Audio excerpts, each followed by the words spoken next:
Hello friends, welcome to the world of business law. We are understanding a chapter called as Indian Contract Act, जिसको हम लोग ने 5 part में divide किया था.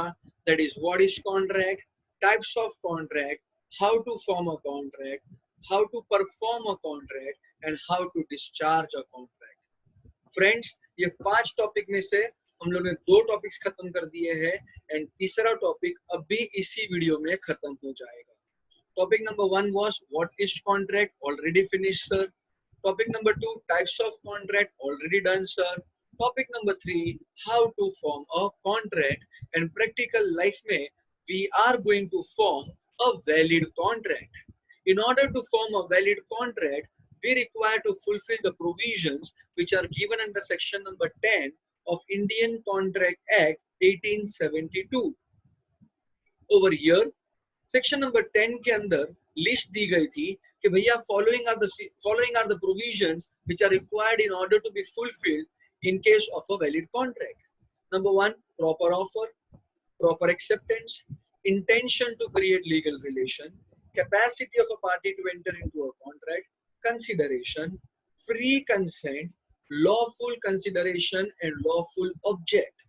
अभी लास्ट पॉइंट बोलता है agreement should not be expressly declared as void by law. I repeat, agreement should not be expressly declared as void by law. Friends, मुझे सबसे पहले ये बताइए what is contract? What is contract? Contract का मतलब क्या होता है? Contract का मतलब होता है to be plus 2e plus 2h, जिसमें 2b का मतलब होता है promise, 2e का मतलब होता है agreement and 2h का मतलब होता है contract. तो friends, can I say inside every contract there is an agreement? हर एक contract के अंदर एक agreement होता है. अब फ्रेंड्स सोचिए, अगर उस agreement को लॉ ने सामने से एक्सप्रेस किया है कि भैया ये agreement void है. लॉ ने या तो ये बोला है, लॉ ने या तो ये लिख के दिया है, whether it is in a form of a written form or whether it is in a form of an oral form, it is in an express nature. तो अगर लॉ ने एक्सप्रेसली डिक्लेयर किया है that the agreement is void, तो उस agreement को लेकर क्या आप कॉन्ट्रैक्ट बना पाओगे? नहीं ना. जब कॉन्ट्रैक्ट ही नहीं बना पाओगे तो फ्रेंड्स आप वैलिड कॉन्ट्रैक्ट कैसे बना पाओगे? So whenever you are going to enter into a valid contract, उसके अंदर का agreement should not be expressly declared as void by law. उसके अंदर का agreement should not be expressly declared as void by law. क्योंकि अगर agreement already void declare किया गया है तो उसमें हम वैलिड कॉन्ट्रैक्ट तो क्या, पहले तो कॉन्ट्रैक्ट ही नहीं बना पाएंगे. हर एक कॉन्ट्रैक्ट के अंदर अग्रीमेंट होता है एंड अगर वो अग्रीमेंट ही वॉइड है, अरे वॉइड का मतलब क्या था? Ceases to be enforceable by law, मतलब उस अग्रीमेंट को लेकर तुम कोर्ट में जा सकते नहीं हो. अगर तुम अग्रीमेंट को कोर्ट में ही नहीं लेके जा पाओगे तो कॉन्ट्रैक्ट बनेगा क्या? नहीं. अरे जब कॉन्ट्रैक्ट ही नहीं बनेगा तो वैलिड कॉन्ट्रैक्ट कहां से बनेगा? तो over here agreement should not be declared as void by law, because if the agreement is declared as void by law, if the agreement is declared as void by law, then in that case it won't form into a contract. सबसे पहले contract ही नहीं बनेगा तो in that case valid contract तो बन ही नहीं सकता है. Are you sure? What do you mean by void agreement? Section number 2G explain करता है void agreement के बारे में. याद करो ना फ्रेंड्स, हमने पढ़ा था void contract पढ़ा था which was 2J. void contract याद आ रहा है ना? एक ऐसा contract which is enforceable by law, it ceases to be enforceable by law. हाँ, एक ऐसा contract which is ceases to be enforceable by law becomes void when it ceases to be enforceable by law. Over here, जिस प्रकार हमने void contract पढ़ा था उसी प्रकार हमारे पास आता है void agreement section 2G. Law बोलता है कि it is an agreement which ceases to be enforceable by law. एक ऐसा अग्रीमेंट जिसको तुम लेकर कोर्ट में जा सकते नहीं हो. You cannot take this agreement to the court of law. In fact, you have been stopped to take this agreement to the court of law. Then such agreements are called as void agreements. अगर ऐसा कोई agreement जिधर law ने सामने से declare किया है कि ये void है, any agreements which are declared as void by law, जब law सामने से बोलता है कि फलाना agreement void है, तो याद करो उसका starting part valid होएगा क्या? नहीं ना. तो कहने से वो अग्रीमेंट स्टार्टिंग से वॉइड होएगा. एंड अगर कोई चीज स्टार्टिंग से वॉइड होता है तो उसको हम बोलते हैं वॉइड एब initio. That is it is void from the beginning. Anything which is void from the beginning is nothing but void itself. Yes or no. जो चीज पहले से वॉइड होता है या बाद में वॉइड होता है वो रहता तो वॉइड ही है ना. मतलब इन शॉर्ट तुम उसको लेकर कोर्ट में तो जा सकते नहीं हो, because it ceases to be enforceable by law. So any agreement which ceases to be enforceable by law, then such agreements are called as void agreements. If the agreement is expressly declared as void by law, then such agreements are void ab initio, and whenever it is void ab initio, it is nothing but void. Fast. Practical life में हमें क्या करना है? Valid contract बनाना है. Valid contract के अंदर agreement होएगा. Yes sir. That agreement should not be declared as void by law. तो इसका मतलब ये होता है कि लॉ ने सामने से एक लिस्ट बनाकर दिया है. लॉ ने सामने से एक लिस्ट बनाकर दिया है जिसमें लिखा है कि फलाना फलाना अग्रीमेंट वॉइड है.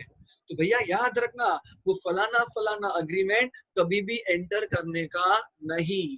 क्योंकि अगर आपने वो अग्रीमेंट एंटर कर दिए हैं जो लॉ ने सामने से डिक्लेयर किया था वॉइड, तो उस अग्रीमेंट को लेकर कभी भी वैलिड कॉन्ट्रैक्ट बन सकता नहीं है, क्योंकि उसके अंदर का अग्रीमेंट ही वॉइड है. अरे जब अग्रीमेंट ही वॉइड है तो वो कॉन्ट्रैक्ट बनता नहीं है.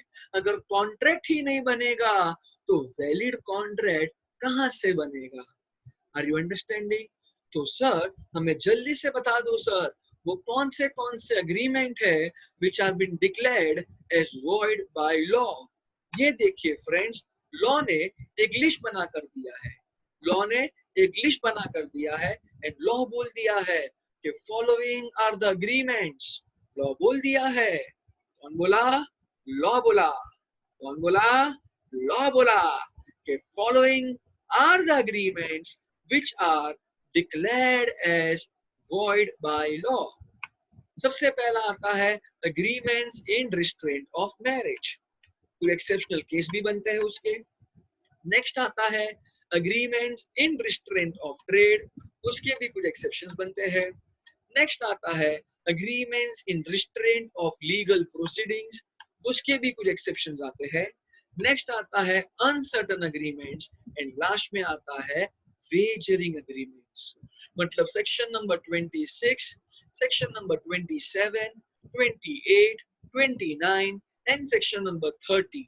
ये 5 वो सेक्शंस है which are being expressly declared as void by law.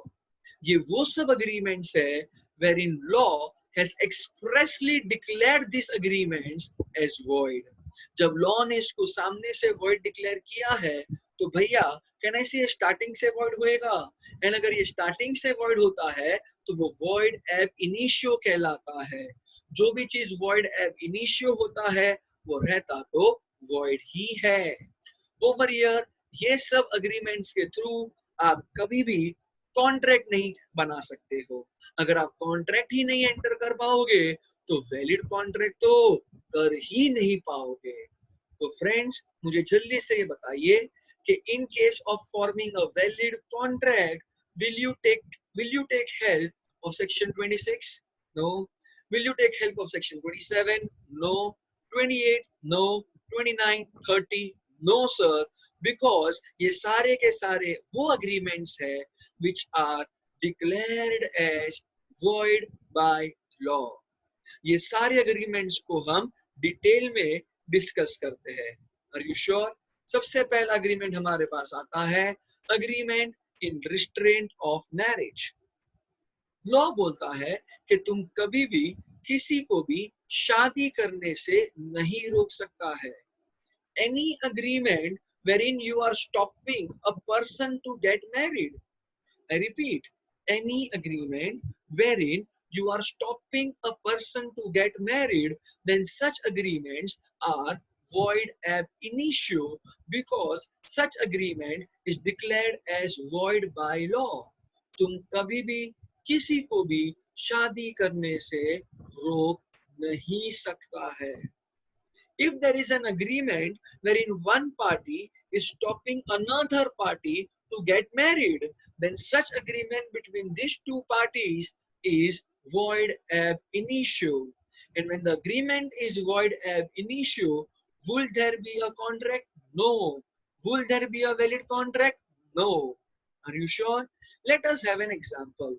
One fine day, Karan Johar नाम का एक आदमी, आप तो जानते ही रहेंगे उसको. करण जौहर नाम का आदमी कार्तिक के पास जाता है.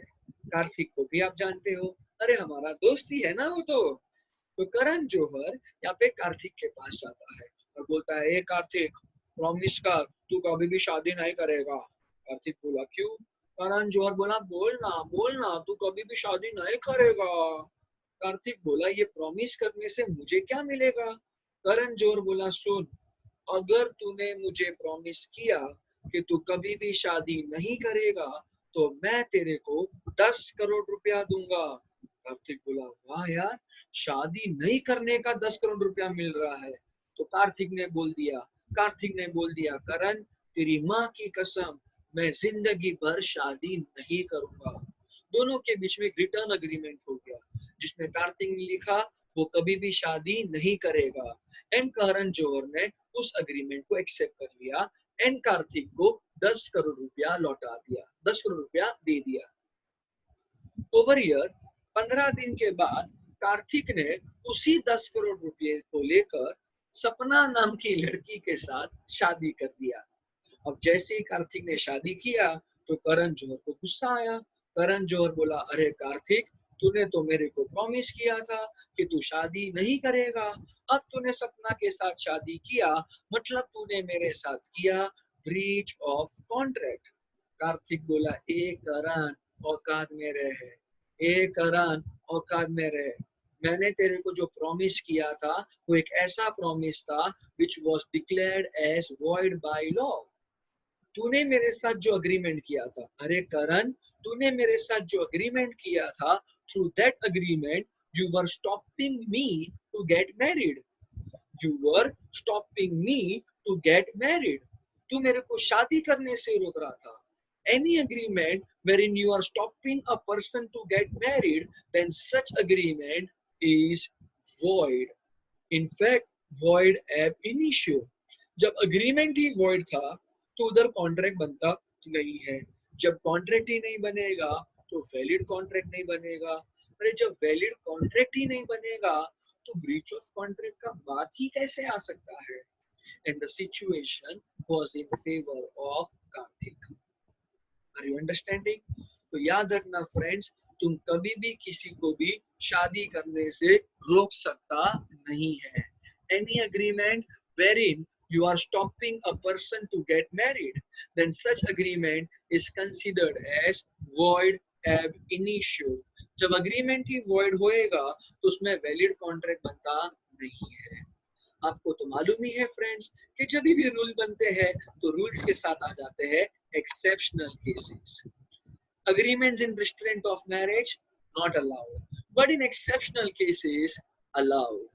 Agreement in restraint of marriage void, but in exceptional cases it will be considered as valid. Are you understanding?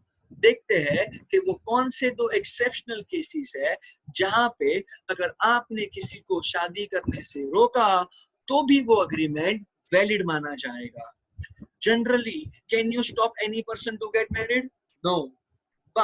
But in these two exceptional cases, yes, in these two exceptional cases, अगर आपने किसी को शादी करने से रोका तो उस अग्रीमेंट को वैलिड माना जाएगा. I repeat, generally an agreement in restraint of marriage is void. But if it is a case of a minor or if it is a case for a reasonable period, then in that case, the agreement in restraint of marriage will be considered as valid. Generally तुम कभी भी किसी को शादी करने से नहीं रोक सकता है, बट अगर वो एक माइनर है एंड अगर आपने उसको शादी करने से रोका तो in that case that agreement will be considered as a valid agreement.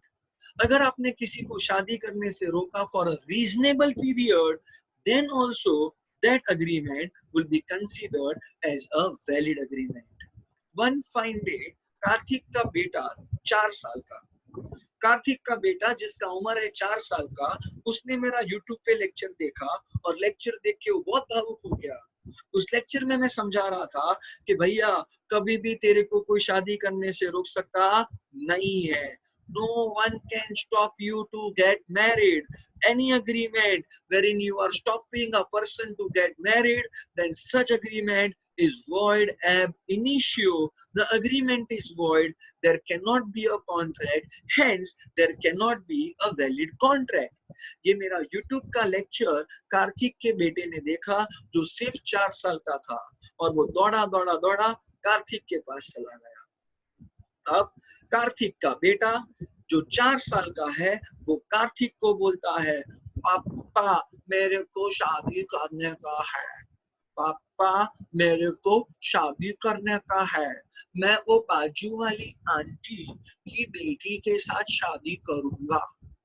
Will Karthik allow his minor child to get married with that neighbor's daughter? No ना.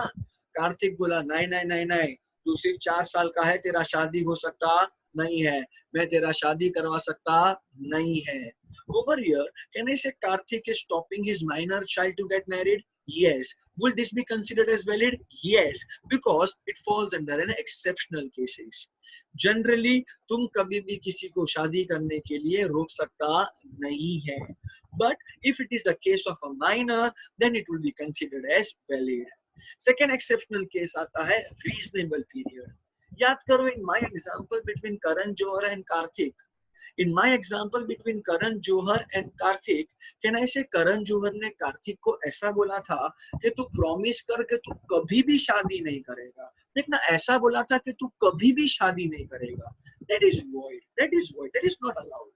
बट अगर करण जोहर ऐसा बोलता कि कार्तिक प्रॉमिस कर कि जब तक मेरे फिल्म का शूटिंग खत्म नहीं होता है अप्रोक्सीमेटली 1 साल तक तू शादी नहीं करेगा, कैन आई से करण जोहर ने कार्तिक को कोई रीजनेबल पीरियड के लिए रोका है शादी करने के लिए? तो लॉ बोलता है in such case it will be considered as a valid one.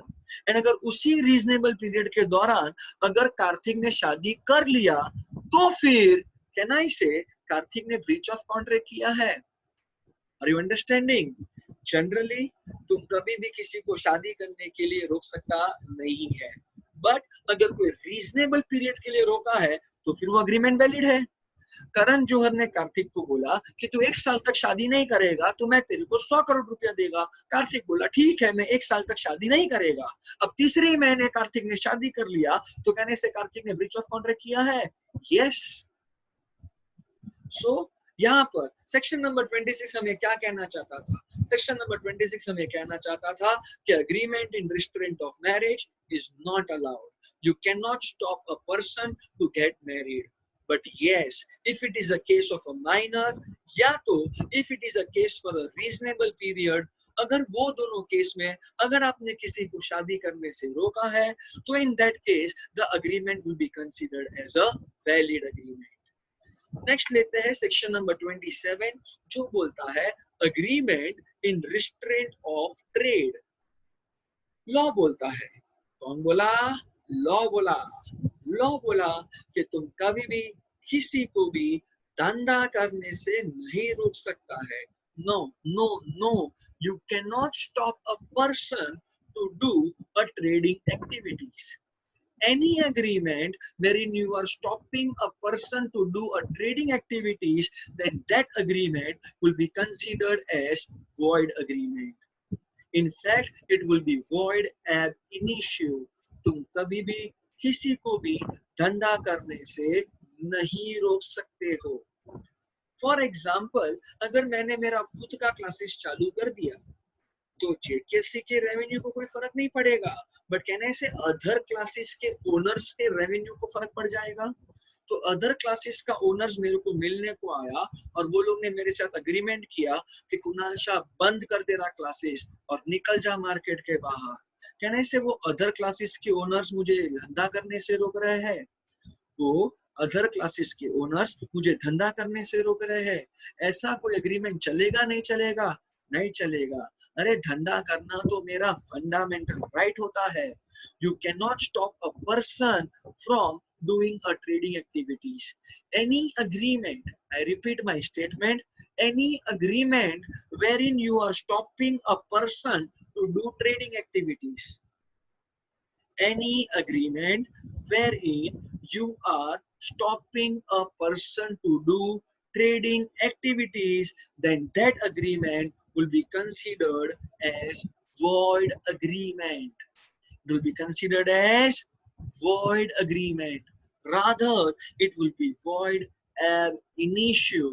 तुम कभी भी किसी को भी धंधा करने से रोक सकता नहीं है, बिकॉज धंधा करना तो हर एक इंसान का फंडामेंटल राइट होता है.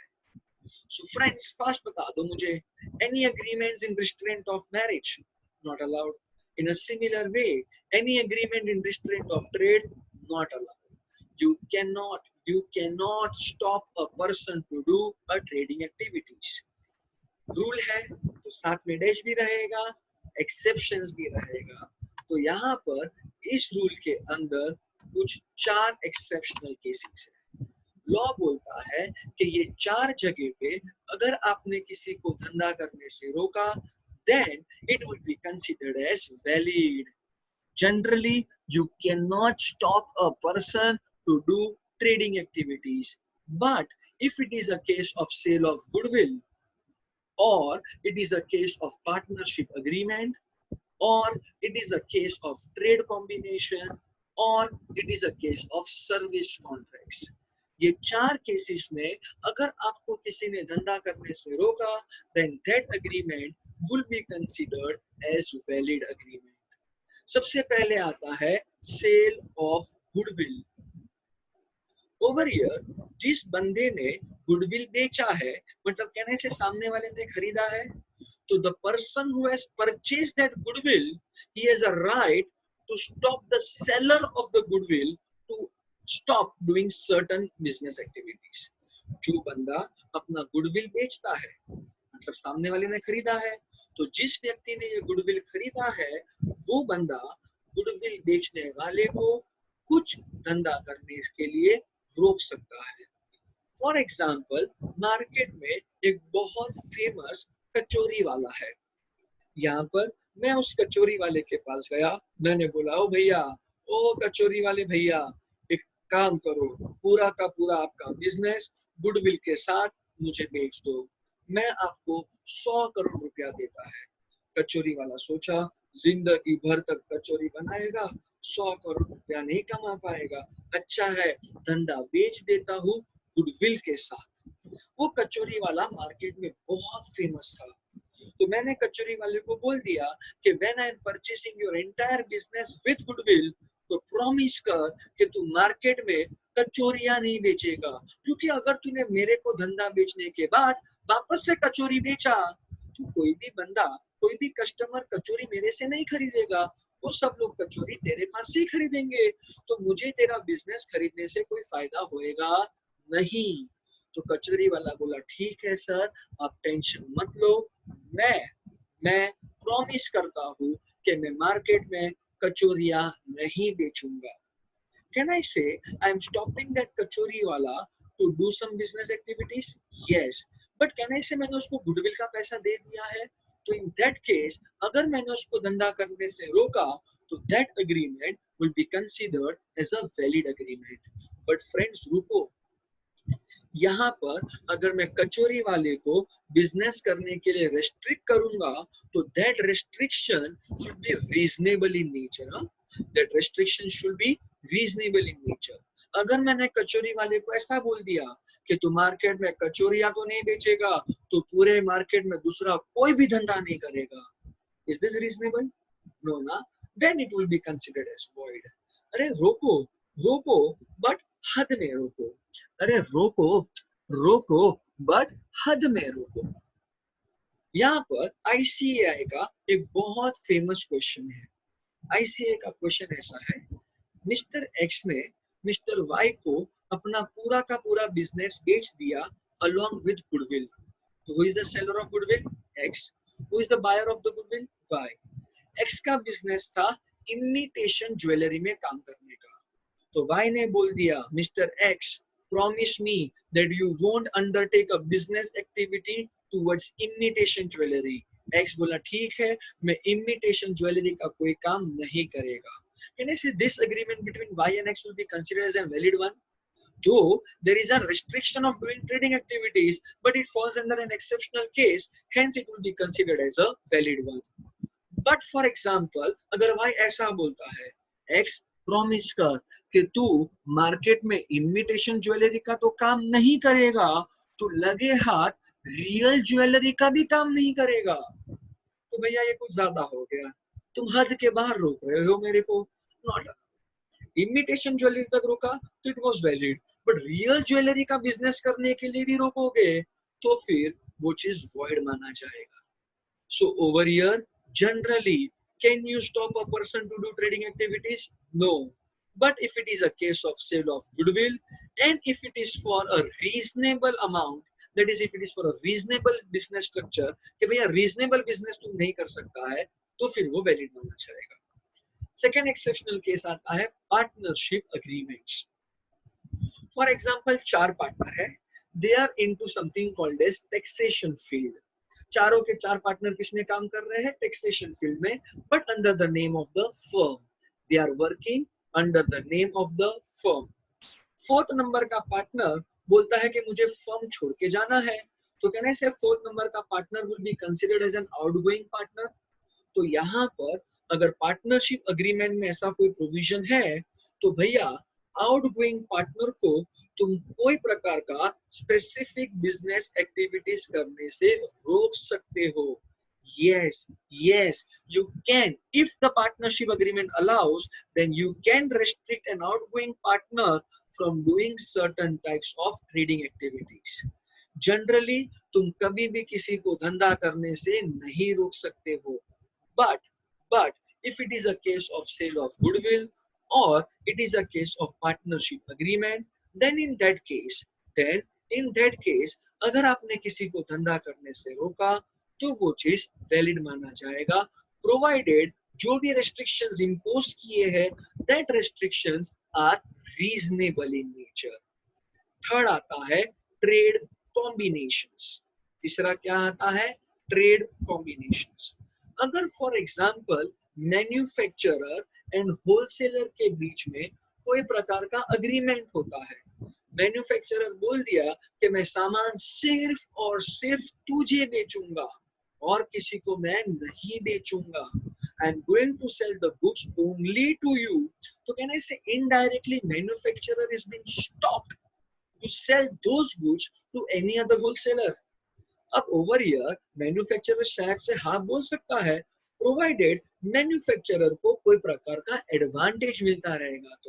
तो ऐसे प्रकार का अगर कोई ट्रेड कॉम्बिनेशंस होता रहेगा तो इन दैट ट्रेड कॉम्बिनेशंस अगर आपने किसी को धंधा करने से रोका तो in that case such restrictions will be considered as a valid one, provided those restrictions are valid in nature. Last आता है service contracts. Service contracts are contracts between employer and employee. Employer and employee के बीच में जो भी प्रकार का contract होता है that contract is termed as a service contract. Yes, कभी कभी एम्प्लॉयर अपने ही एम्प्लॉय को कुछ प्रकार का ट्रेडिंग एक्टिविटीज करने के लिए रोक सकता है। अगर एम्प्लॉयर ने एम्प्लॉई को कुछ प्रकार का ट्रेडिंग एक्टिविटीज करने के लिए रोका है, then such restrictions will be considered as a valid restrictions, provided those restrictions are reasonable in nature. For example, market में एक डॉक्टर है जो बहुत बड़ा प्रैक्टिस लेके बैठा है, is a very good practitioner in case of the field of medical field. Over year एक बंदा उसके पास आता है, बोलता है सर मेरा डॉक्टरी का पूरा पढ़ाई खत्म हो गया है, मुझे आप अपने पास एज एन इंटर्न रख दो, मैं आपके पास से सारा का सारा चीज सीखूंगा। डॉक्टर बोला ठीक है, मैं तुझे मेरे उधर रख देता हूँ। तो कहने से वो डॉक्टर एक प्रकार का एम्प्लॉयर माना जाएगा, और वो जो नया नया बंदा पढ़ के पास हुआ है डॉक्टरी, वो एम्प्लॉय माना जाएगा। डॉक्टर ने तो बोल दिया कि मैं तेरे को सारा चीज प्रैक्टिकली समझा दूंगा, बट फिर प्रॉमिस कर मेरे पास के सीखने के बाद तू तू अपना खुद का डिस्पेंसरी चालू नहीं करेगा, एटलीस्ट 6 महीने तक तू डिस्पेंसरी चालू नहीं करेगा। यहाँ पर वो बंदा बोलता है ठीक है, मैं 6 महीने तक डिस्पेंसरी चालू नहीं करेगा। ओवर हियर कहना इसे यहाँ पे जो रिस्ट्रिक्शंस डाला गया है वो रीजनेबल रिस्ट्रिक्शंस है। तो लॉ बोलता है that such kind of a service contract will be considered as a valid one. Practical life में इंजीनियर्स के साथ ऐसा बहुत बार हो जाता है। अब जो बंदा इंजीनियर होता है ना, उसके पास डिग्री है बट उसके पास काम करने का कोई प्रैक्टिकल एक्सपीरियंस होता नहीं है। फॉर एग्जाम्पल, एक इंजीनियर है, वो सीधा का सीधा चला गया इन्फोसिस वालों के पास कि मुझे नौकरी पे रख दो, मैं इंजीनियर बन चुका है। इन्फोसिस वाला बोला अरे तेरे पास डिग्री है बट प्रैक्टिकल नॉलेज नहीं है, कोई बात नहीं है, हम तेरे को ट्रेनिंग देगा, तेरे ट्रेनिंग का खर्चा हम उठाएगा, ट्रेनिंग के दौरान हम तुमको सैलरी भी देगा, बट प्रॉमिस करो ट्रेनिंग खत्म करने के बाद आप 1 साल तक हमारे कंपनी में ही जुड़े रहेंगे, आप हमारा जॉब छोड़ के नहीं जाओगे। Can I say over here, Infosys is restricting his employees to do some kind of training activities? Yes, but it will be valid because they are restricting them only for 1 year, which is reasonable in nature. अरे अगर ऐसा चीज नहीं होता तो हर एक बंदा engineer बनने के बाद इन्फोसिस के पास ट्रेनिंग लेता था, ट्रेनिंग खत्म होने के बाद वो दूसरा कोई आईटी कंपनी ज्वाइन कर लेता था। तो कहने से इन्फोसिस फिर एक कंपनी नहीं रहता था, इन्फोसिस एक प्रकार का ट्रेनिंग इंस्टीट्यूट बन जाता था। So whenever there is a service contract wherein an employer is restraining an employee to do a trading activities, then such restrictions, if reasonable in nature, will be considered as a valid agreement. Generally, क्या आप किसी को धंधा करने से रोक सकते हो? नहीं। But if it is a case of sale of goodwill, if it is a case of partnership agreement, if it is a case of trade combination, or if it is a case of service contract, then in that case it will be considered as a valid one. Next आता है section number 28, that is agreement in restraint of legal proceedings. I repeat, agreement in restraint of legal proceedings. Law बोलता है कि तुम कभी भी कोई aggrieved party को कोर्ट में जाने से नहीं रोक सकता है। You cannot stop an aggrieved party to go to court of law. Any agreement wherein you are stopping an aggrieved party to go to court, then such restrictions are not allowed. Then such agreement will be considered as a void agreement. इसको void किसने declare किया है? Law ने। जब law ने सामने से declare किया है कि ये void है, तो कैन आई से वो void ab initio कहलाएगा। तो क्या तुम कभी भी कोई अग्रीव्ड पार्टी को लीगल प्रोसीडिंग्स के लिए रोक सकते हो? नहीं। Agreement in restraint of legal proceedings not allowed. In fact the agreement will be considered as a void agreement. जब अग्रीमेंट ही वॉइड है, तो क्या उधर वैलिड कॉन्ट्रैक्ट बन पाएगा? नहीं। Are you understanding? For example, यहाँ पर मैंने श्याम नाम के एक बंदे को एज एन एजेंट अपॉइंट किया। मैंने श्याम को बोला, Shyam you will be working for me, you are my agent, I am your principal.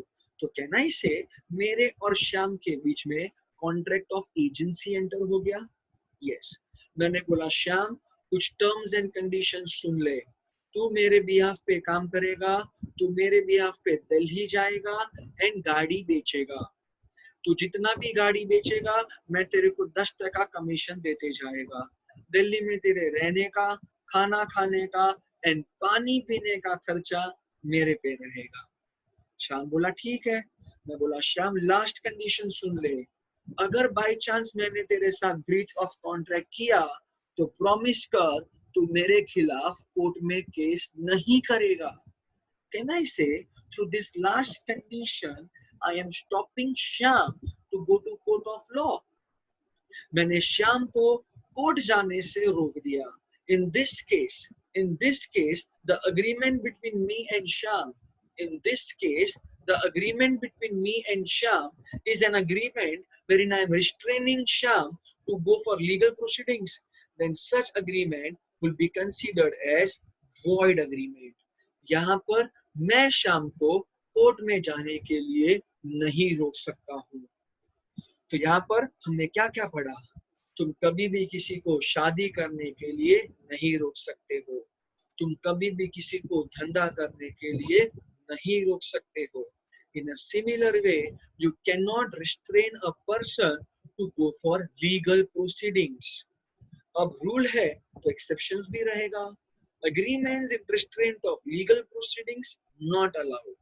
तुम कभी भी किसी को भी कोर्ट जाने के लिए नहीं रोक सकते हो। बट एक्सेप्शनल केस नंबर 1 बोलता है जुरिस्डिक्शन।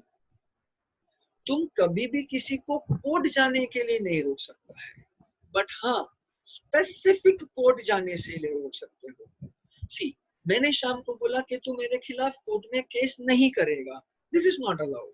बट अगर मैं शाम को ऐसा बोलता हूँ कि श्याम तू रहेगा दिल्ली में, मैं रहेगा मुंबई में, श्याम अगर मैंने तेरे साथ ब्रीच ऑफ कॉन्ट्रैक्ट किया तो प्रॉमिस कर कि तू मेरे खिलाफ दिल्ली के कोर्ट में केस नहीं करेगा। तू मेरे खिलाफ दिल्ली के कोर्ट में केस नहीं करेगा। तुझे अगर केस करना है तो मुंबई आ और केस कर लेना। कहने से मैंने शाम को एक स्पेसिफिक कोर्ट जाने से रोका है। मैंने उसको लीगल प्रोसीडिंग्स के लिए नहीं रोका है, मैंने उसको कोई स्पेसिफिक कोर्ट में जाकर लीगल प्रोसीडिंग्स करने के लिए रोका है। तो लॉ बोलता है कि दिस इज वैलिड। तुम किसी को लीगल प्रोसीडिंग्स करने के लिए रोकोगे तो इट इज वॉइड, बट अगर स्पेसिफिक कोर्ट में जाने से रोकोगे लीगल प्रोसीडिंग्स करने के लिए तो फिर वो वॉइड नहीं वैलिड माना जाएगा। If I say to Shyam कि तू मेरे खिलाफ केस ही नहीं करेगा तो that is void. But if I say to Shyam that you are not allowed to file a case against me at Delhi court, then Delhi के कोर्ट में मैंने उसको केस करने से रोका है तो फिर वो वैलिड माना जाएगा। अरे श्याम मेरे खिलाफ कोर्ट में जाएगा पर दिल्ली के कोर्ट में नहीं जाएगा, गुजरात के कोर्ट में जा सकता है, मुंबई के कोर्ट में जा सकता है। मैंने उसको रोका सिर्फ दिल्ली के कोर्ट में केस फाइल करने से। सेकेंड एक्सेप्शनल केस बोलता है arbitration, that is out of court settlement. Court के बाहर ही सेटलमेंट कर देने का। ओवर हियर मेरे और श्याम के बीच में जो अग्रीमेंट था उधर मैंने श्याम को बोल दिया कि श्याम देख भाई, अगर मैं तेरे साथ ब्रीच ऑफ कॉन्ट्रैक्ट करता हूँ या तो तू मेरे साथ ब्रीच ऑफ कॉन्ट्रैक्ट करता है तो हम दोनों का दोनों कोर्ट में नहीं जाएगा। आपको तो मालूम है इंडिया का कोर्ट कैसा है यार, एक बार जाओगे कभी नहीं आओगे, 10 साल 15 साल 20 साल तक केस चलते रहेगा। उससे अच्छा शाम अपन एक काम करते हैं, if I do a breach of contract against you और else if you do a breach of contract against me, we will settle this matter out of the court. इधर एक आर्बिट्रेटर अपॉइंट होता है एंड आर्बिट्रेटर जो भी decision लेगा, जो भी उसको डैमेजेस पे करने को बोलेगा, वो डैमेजेस हमें एक दूसरे को पे करना पड़ेगा। मतलब हमने एक दूसरे को बोल दिया है कि हम कोर्ट के बाहर ही सुझाव कर लेगा। That is out of court settlement, that is arbitration. Generally तुम किसी को कोर्ट में जाने के लिए रोक सकता नहीं है, but if it is a case of jurisdiction or if it is a case of arbitration, in that case अगर आपने किसी को कोर्ट में जाने के लिए रोका है, then such restrictions are reasonable in nature and hence it will be considered as valid. Are you sure? Section number 29 बोलता है uncertain agreements. Yes, लॉ बोला, कौन बोला? लॉ बोला कि uncertain agreements are void agreements. Uncertain agreements का मतलब क्या होता है? अग्रीमेंट्स जिसका मीनिंग सर्टन नहीं है, अग्रीमेंट्स जिसका मीनिंग सर्टन नहीं है, जो डेफिनेट नहीं है, when such agreements are uncertain agreements wherein they are void agreements. For example अगर मैं आपको बोलता हूँ कि मैं आपको मेरा मोबाइल फोन बेचूंगा, yes, I am ready to sell my mobile phone to you. I will sell this mobile phone to you either at 35,000 rupees or else at 38,000 rupees. तुमने बोला ठीक है। मैंने क्या बोला, मैं मोबाइल फोन या तो 35,000 में बेचूंगा या तो 38,000 में बेचूंगा। आपने बोला ठीक है, बट कहने से यहाँ पे प्राइस क्या फिक्स किया है वो अनसर्टन है, मीनिंग फिक्स नहीं निकलता ना कि 35 में बेचा या 38 में बेचा, ये सर्टनिटी नहीं दिख रहा है। तो there is an uncertainty towards the price, then such agreement between me and you will be considered as an uncertain agreement, and whenever it is an uncertain agreement it is void agreement जिसके through कभी भी valid contract बनता नहीं है। Are you sure? Last आता है section number 30, that is wagering agreements. Very important. In short, satta khelna. Any kind of agreement which has been entered either with an object of winning or with an object of losing, that agreements are called as wagering agreements. These are something which are called as chance oriented. Betting karna, satta khelna. Is it good or bad? It's bad. It is something which has been considered as void. Wagering agreements are void. I repeat, wagering agreements are void. Sir, what do you mean by wagering agreements? Section number 30 wagering agreements के साथ deal करता है। Law बोलता है कि wagering agreement is an agreement. Wagering agreement is an agreement involving payment of a sum of money. Involving a payment of sum of money upon the determination of an uncertain event. The essence of the wager, the importance of this agreement is that each side should stand to win or lose depending on the way an uncertain event takes place. ये wagering agreement का definition है। In short, मैं आपको ये definition थोड़ा simple बना कर दे देता हूँ। What is wagering agreement? Wagering agreement will involve some kind of payment of money. Payment of money upon happening of some uncertain event. यहाँ पर जो भी अग्रीमेंट किया जाएगा एक ऐसा अग्रीमेंट रहेगा जिसमें एक व्यक्ति की जीत होगी, दूसरे व्यक्ति की हार होगी, which will completely depend upon that uncertain event. For example, अगर मैंने बोला कि इंडिया पाकिस्तान का मैच है, मैंने बोला इंडिया जीतेगा, आप बोलते हो नहीं सर आज पाकिस्तान जीतेगा। मैं बोला इंडिया जीतेगा, आप बोलते हो नहीं सर पाकिस्तान जीतेगा। मैंने बोला चल 10,000 रुपए का बेट लगाते हैं, अगर इंडिया जीतेगा तो तुम मुझे 10,000 रुपया पे करोगे, अगर पाकिस्तान जीतेगा तो मैं तेरे को 10,000 रुपया पे करेगा। कहने से हम दोनों के बीच में सट्टा हो रहा है। this kind of an agreement between you and me is a wagering agreement. Are you sure? Over here law बोलता है कि wagering agreement void है। In fact, wagering agreement पूरे के पूरे इंडिया में void माना गया है। I repeat, wagering agreement पूरे के पूरे इंडिया में void है। But महाराष्ट्र एंड गुजरात, सिर्फ इन दोनों स्टेट्स को स्पेसिफिकली बोला है कि अगर ये दोनों स्टेट्स में अगर आपने कभी भी सट्टा खेला, वेजरिंग एग्रीमेंट किया, तो that will be considered as illegal. Wagering agreement पूरे इंडिया में वॉइड है, but specifically in the state of Maharashtra and in the state of Gujarat it is considered as illegal. पूरे के पूरे देश में सट्टा खेलना वॉइड है, बट महाराष्ट्र एंड गुजरात में अगर सट्टा खेला तो वो एक प्रकार का इलीगल चीज माना जाएगा।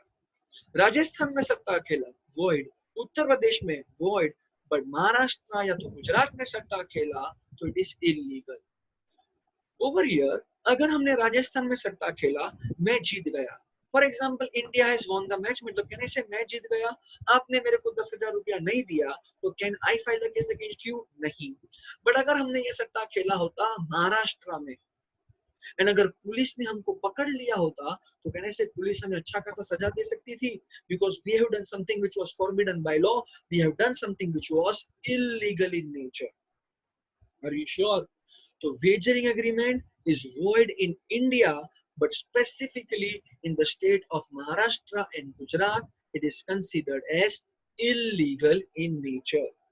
जब भी तुम वेजरिंग एग्रीमेंट बनाओगे तो कुछ essentialities के बारे में दिया गया है. Over here, there are total 6 essentialities which are required to be followed. These essentialities are important from your examination point of view. बहुत बार ICAI इसके ऊपर क्वेश्चंस पूछता है कि what are the essentialities of a wagering agreement. सबसे पहला essentiality, there must be a promise to pay money और money's worth. देखो, हमने और आपने मिलकर जब बैटिंग किया था, सट्टा खेला था, तो कहने से the promise was involving something called as money. मैंने बोला अगर इंडिया जीतेगा तो आप मुझे 10,000 देना, अगर पाकिस्तान जीतेगा तो मैं आपको 10,000 देगा. फॉर एग्जाम्पल, अगर पैसा इन्वॉल्व नहीं करना था तो हम मनीज वर्थ को भी इन्वॉल्व कर सकते हैं. There is something in kind. मैंने बोला कि अगर इंडिया जीतेगा तो आप मेरे को iPhone 11 Pro गिफ्ट में दोगे, अगर पाकिस्तान जीतेगा तो मैं आपको 11 Pro गिफ्ट में दूंगा. So the promise must be to pay either in terms of money और in terms of money's worth. Second point, promise must be conditional on an event happening or not happening. मतलब क्या? मेरा जो promise था 10,000 रुपया देने का, क्या वो एक इवेंट के ऊपर डिपेंड कर रहा था? अगर पाकिस्तान जीतेगा तो मैं आपको 10,000 दूंगा. वैसे ही आपका जो प्रॉमिस था 10,000 पे करने का, वो कब होएगा? अगर इंडिया जीतेगा तो आप मेरे को 10,000 देगा. अब इंडिया जीत भी सकता है, हार भी सकता है. पाकिस्तान जीत भी सकता है, हार भी सकता है. Condition number 3, there must be uncertainty of event. क्या इंडिया पाकिस्तान का मैच हो गया है? क्या ये 100% श्योर हो कि इंडिया जीतेगा? क्या ये 100% श्योरिटी है कि पाकिस्तान जीतेगा? नहीं ना. मतलब यहाँ पर हार जीत है जो अनसर्टन है. इंडिया जीत भी सकता है, नहीं भी जीत सकता है. पाकिस्तान हार भी सकता है, जीत भी सकता है. मतलब ये जो इवेंट है वो पूरा का पूरा अनसर्टन है. Point number 4, there must be two parties, each parties must stand either to win or to lose. देखना, मेरे और आपके बीच में था ना, तो यहाँ पर या तो आप जीतोगे या तो मैं जीतूंगा. अगर मैं जीत गया तो आप हार गए, आप जीत गए तो मैं हार गया. मतलब each party must stand either to win or to lose. Point number 5, there must be common intention to bet at the timing of making such agreement. Yes, there is a common intention over here. That is money, that is 10,000 rupees. My intention to earn 10,000 rupees, even your intention to earn is 10,000 rupees. Over here, हमारा intention था cricket match के लिए. Over here, parties should have no interest in the event except for the stake. हमारा दूसरा कोई इधर event, हमारा इधर दूसरा कोई इंटरेस्ट नहीं होना चाहिए. We should be interested either and either only towards winning और टुवर्ड्स लूजिंग. दूसरा कोई इधर इंटरेस्ट होता नहीं है. तो this is something called as essentialities of a wagering agreement. Are you sure? Note, law बोलता है कि wagering agreements are void. Wagering agreements are void, but anything which is collateral to wagering is valid. हमने और आपने सट्टा खेला, हमने और आपने सट्टा खेला at a place called as Rajasthan. तो कहने से वेजरिंग एग्रीमेंट वॉइड माना जाएगा. ओवर हियर इंडिया जीत गया तो कहने से यू आर लायबल टू पे मी 10,000 रुपीज. बट अगर आप मुझे पे नहीं कर रहे हो तो मैंने तो आपको धमकी दे दिया है कि भैया मुझे मेरा 10,000 चाहिए, वरना तू देख मैं तेरे साथ क्या कर सकता है. ओवर हियर आप मेरे से डर गए तो आप सीधा का सीधा अपने फ्रेंड के पास जाते हो. आप अपने फ्रेंड के पास गए और 10,000 रुपए का लोन लेकर आए. ओवर हियर आपने आपके फ्रेंड को प्रॉमिस किया कि आप ये 10,000 रुपए का loan with in 1 year repay कर दोगे. तो कहने से एक एग्रीमेंट मेरे और आपके बीच में बना था एंड दूसरा एग्रीमेंट आपके और आपके फ्रेंड के बीच में बन गया. अब मेरे और आपके बीच में जो एग्रीमेंट था वो सट्टे वाला था. That was wagering which is void. आपने लोन क्यों लिया? In order to make me the payment. तो कहने से this agreement is collateral to this one. Collateral का मतलब होता है रिलेटेड. आपने आपके दोस्त के साथ जो एग्रीमेंट किया वो क्यों किया? Because it was related to this agreement. तो लॉ बोलता है कि अगर आपने आपके दोस्त के पास से लोन लिया है तो वो एग्रीमेंट वैलिड माना जाएगा. मतलब अगर एक साल के बाद अगर आप 10,000 रुपया अपने दोस्त को पे नहीं कर पाओगे तो यस, आपका दोस्त आपके खिलाफ केस कर सकता है. तो wagering agreements are void, the collateral part is valid. But if the wagering agreements are illegal, then the collateral part is illegal and anything which is illegal is nothing but void. याद करो, illegal चीज करोगे तो क्या court में जा पाओगे? नहीं. तो all illegal agreements are void. ये हमने पहले भी पढ़ा था कि जो भी चीज इलीगल होता है वो वॉइड होता है. Yes or no? Over here. Yes friends, एक नोट को यहाँ पे नोट करना. Wagering agreements are void. मतलब अगर आपने कोई भी प्रकार का बेटिंग किया तो उस एग्रीमेंट को लेकर आप कोर्ट में जा सकते नहीं हो. None of the parties can take these betting agreements to the court of law because wagering agreements are considered as void. But law बोलता है कि अगर भैया कोई wagering agreement है तो वो void है, but उसका कोई अगर collateral agreement है, wagering agreement void है, but something which is collateral to wagering, collateral का मतलब होता है related, wagering void, but something which is related to wagering will be considered as valid. Over here, I and you entered into an agreement about winning and losing of a match of India and Pakistan. मैंने बोला कि if India wins the match, then you have to pay me 10,000 rupees, and if Pakistan wins the match, then I will pay you 10,000 rupees. तो ये जो हम दोनों के बीच में agreement हुआ ना, that agreement is void. But for example, India जीत गया, you don't have money to pay me, तो आपने अपने दोस्त के पास से लोन लिया so that आप मुझे पे कर सकते हो. अब आपने आपके दोस्त के पास से जो लोन लिया, आपके और आपके बीच में, आपके और आपके दोस्त के बीच में जो अग्रीमेंट हुआ है ना, वो कोलैटरल है with the agreement which was been entered between you and me. हम दोनों ने मिलकर सट्टा खेला, वो वॉइड है. बट इस सट्टे के कारण आपने जो लोन लिया है, देन दैट लोन वाला part will be considered as valid. So wagering agreements are void, but collateral to wagering agreements are valid. Illegal agreements are void. हाँ, जो भी चीज इलीगल होता है वो void ही होता है. अगर फॉर एग्जाम्पल मैंने आपको बोला कि अगर आपने रमेश का मर्डर किया तो मैं आपको 100 करोड़ रुपया दूंगा. आपने बोला ठीक है, आपने मर्डर किया नहीं, तो क्या मैं आपके खिलाफ कोर्ट में जा सकता है? नहीं. वैसे ही अगर आपने मर्डर कर दिया और मैंने आपको 100 करोड़ नहीं दिया, तो will you file a case against me? नहीं. So whenever there is something which is illegal, then all illegal agreements are void. Illegal agreements तो void है, but उसके collateral agreements को भी void बोला गया है. Wagering void था, but उसका collateral valid था. Illegal void है, उसका collateral भी void ही रहेगा. मतलब anything which is related to illegal, even that will be considered as void. Illegal, void, collateral to illegal is also void. Are you understanding?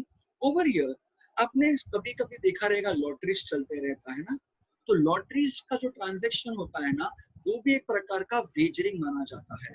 And अगर वो wagering है, मतलब वो एक प्रकार का वॉइड चीज है. Yes, even the transactions which are related towards lotteries, and even that lotteries are been under the guidance of government, then also it will be considered as a wagering. So whenever we talk about lotteries, they are wagering, and if it is wagering, it is void. Void का मतलब क्या होता है? It ceases to be enforceable by law. तुम उसको लेकर court में जा सकते नहीं हो. अच्छा, कभी कभी न्यूज़पेपर में आ जाता है क्रॉसवर्ड पजल्स. अब कहने से न्यूज़पेपर में क्रॉसवर्ड पजल्स आया है, अब ये पजल का एक्चुअल आंसर्स एडिटर के पास ऑलरेडी पड़ा है, तुमने तो सिर्फ ट्राई किया उस पजल को सॉल्व करने का. तो whenever we discuss about crossword puzzles जिसका आंसर्स ऑलरेडी प्रीवियसली प्रिपेयर कर दिया गया था, तो वो भी एक प्रकार का chance of winning and losing होता है, तो उसको भी एक प्रकार का वेजरिंग एग्रीमेंट माना जाता है. बट ऐसा कोई क्रॉसवर्ड पजल्स है जिसमें आपका स्किल्स इन्वॉल्व है, पिक्चर कॉम्पिटिशंस है, एथलेटिक कॉम्पिटिशंस है, जिसमें आपका कोई प्रकार का स्किल्स इन्वॉल्व होता है, तो इन दैट केस उसको हम वेजरिंग नहीं मानते हैं. Crossword puzzles, if the answers were already been previously prepared, it is wagering.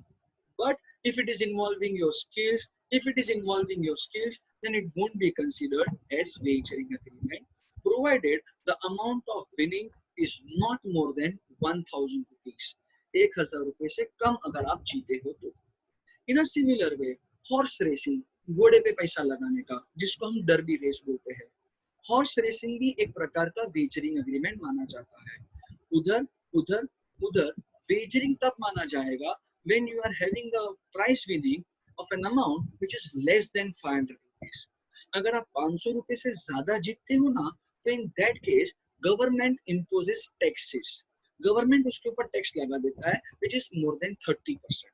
अब गवर्नमेंट टैक्स कब लगा सकता है? जब वो चीज को वैलिड माना जाएगा, जिसको हम लोग इंटर से में पढ़ेंगे under a topic called as direct taxes, under a heading called as income from other sources. तो हॉर्स रेसिंग भी एक प्रकार का वेजरिंग माना जाएगा if the amount of winning is less than 500 rupees. Speculative transactions, जिसको हम शेयर मार्केट बोलते हैं, इंट्राडे करते हैं, आज ही आज लिया, आज ही आज शेयर्स बेच दिया. Contract price and market price का जो डिफरेंस था, वो या तुम्हें जीता है या तुम्हें हारा है. तो ऐसा कोई प्रकार का सट्टा खेला है तो उसको हम वेजरिंग मानते हैं. But if the transactions was been entered towards delivery of the stock, अगर फॉर एग्जांपल मैंने कंपनी के शेयर्स खरीदे हैं for a longer period or for a short term period, same day बेचा, same day खरीदा नहीं है, I have not bought it on the same day, I have not bought on this, I have not bought it on the same day, I have not sold it on the same day, I have taken a transaction for a delivery purpose, then it won't be considered as a wagering one, it will be considered as an investment. सट्टा खेलोगे share market में तो वेचरिंग है, but अगर investment के point of view से किया रहेगा तो it will be considered as a non wagering transaction, मतलब you have taken the delivery of the stock. Insurance contracts are not considered as wagering, उधर कोई सट्टा नहीं खेला जाता है. In fact insurance contracts are contingent contracts.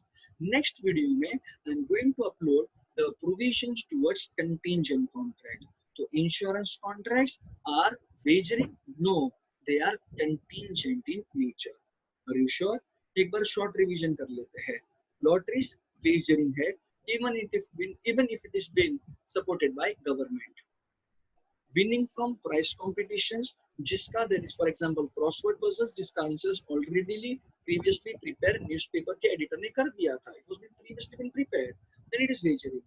But any kind of prize competitions or athletic competitions which is involving skills, उसको हम wagering नहीं मानते हैं, provided the amount of winning is more than if it is 1000 rupees. Over here, something towards speculative transactions, that is share market. If it is a speculative transaction, then it is a wagering. But if you have invested the money into stock market for delivery purpose, then it won't be considered as wagering. Insurance contract are not to be considered as wagering, they are contingent in nature. Are you sure? तो यहाँ पर हमने खत्म कर दिया point number H, that was agreements which are declared as void by law. ऐसा कोई agreement enter नहीं करने का which is declared as void by law. And यहाँ पे law ने specifically ये 5 agreements को declare किया है void. That is agreement in restraint of marriage, agreement in restraint of trade, agreement in restraint of legal proceedings, uncertain agreements, and wagering agreements.